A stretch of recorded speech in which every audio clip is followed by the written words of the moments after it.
All right, just like you, we have a lot of questions. We're joined right now by clinical nurse Alice Benjamin. Nurse Alice, we keep hearing it's going to take a while to get that herd immunity. So when can we get rid of the masks, and how long will Chuck and I be apart physically distancing? Well into next year? I honestly, yes, I think so. I know that's not what we want to hear. We're very excited about this vaccine, but it's only one piece of the puzzle. I mean, it's a great tool to have, but we're still going to need to mask, social distance, avoid large groups until we can get to that herd immunity, which is going to be about 70% of the U.S. population who has gotten the vaccine. All right, you're talking about that herd immunity. Alex Azar, the Secretary of Health and Human Services, said today on the Today Show, we might see normal people getting this vaccine late February, maybe even March. That is not that far away. Is there anything we should or could be doing now to make sure we're on a list, that we're not left behind?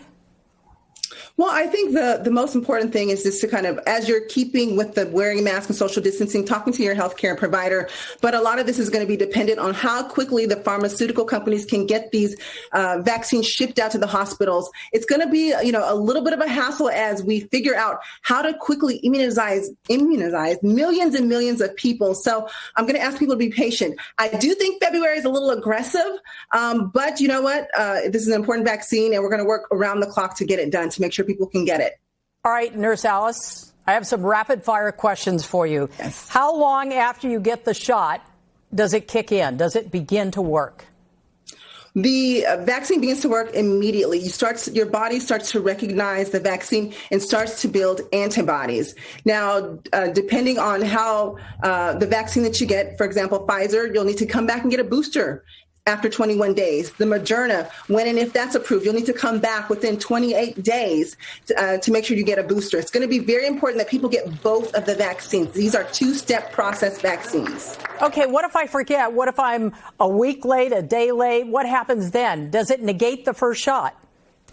No, it doesn't. And we know that things will happen. There'll be people who forget or for some reason just can't get to back to the site to get their vaccine. The most important thing is that as soon as you remember, as soon as possible, go back and get that vaccine. You won't need to start over. At least those are the current recommendations. And we talked about this earlier. This is not a shot and go kind of thing. You have to stick around so they can check you for any kind of reaction here. Exactly. So with most vaccines, we ask people to stick around for at least 15 minutes to see if they're going to have a reaction. Those are medicines that have been studied a lot more with the COVID vaccine. It is newer, although it has been deemed safe. We may have people stick around for as long as 30 minutes, especially if you're someone who may have some pre-existing conditions or have some allergies to other foods or medications. It's better safe than sorry. It's important that you stick around because we want to monitor for any severe allergic reactions so we can help you.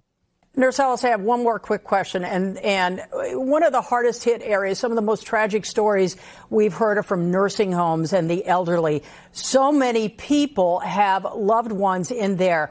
Are they the next up for the shots? I mean, will we see them get it before Christmas?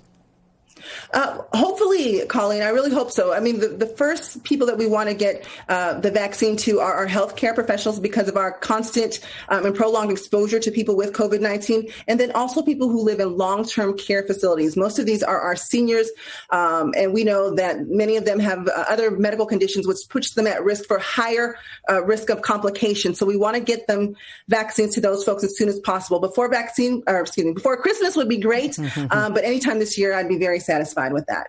All right. Nurse Alice Benjamin, thank you so much for your insight. Take care. Thank you for having me. Thanks.